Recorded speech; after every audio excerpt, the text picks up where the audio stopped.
నా family members నా ప్రక్కన ఎవ్వరు లేరండి, నా స్నేహితులు ఎవరు లేరండి, నన్ను అలా అతుక్కొని ఫెవికాల్ లాగా నాతోనే తిరిగేవారు ఎవ్వరు లేరండి అని బాధపడుతున్నావేమో. But let me tell you, దేవుడు నీకు ఇచ్చిన ఒంటరితనము దేవునితో నువ్వు సమయం గడపడానికి, దేవునితో మాట్లాడడానికి, దేవుని సన్నిధిలో స్వపరీక్ష చేసుకోవడానికి, దేవునికి దగ్గరగా అవ్వడానికి నీ ఒంటరితనము నీకు చాలా ఉపకరిస్తుంది అని గుర్తుపెట్టుకో.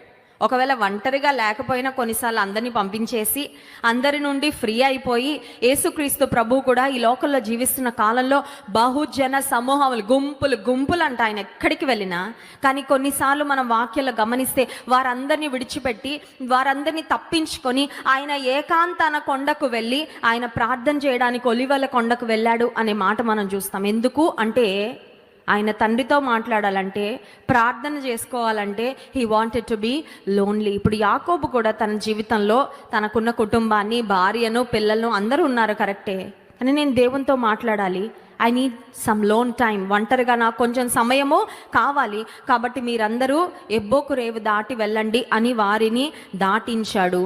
దేవునితో మాట్లాడడానికి తాను సమయం తీసుకున్నాడు.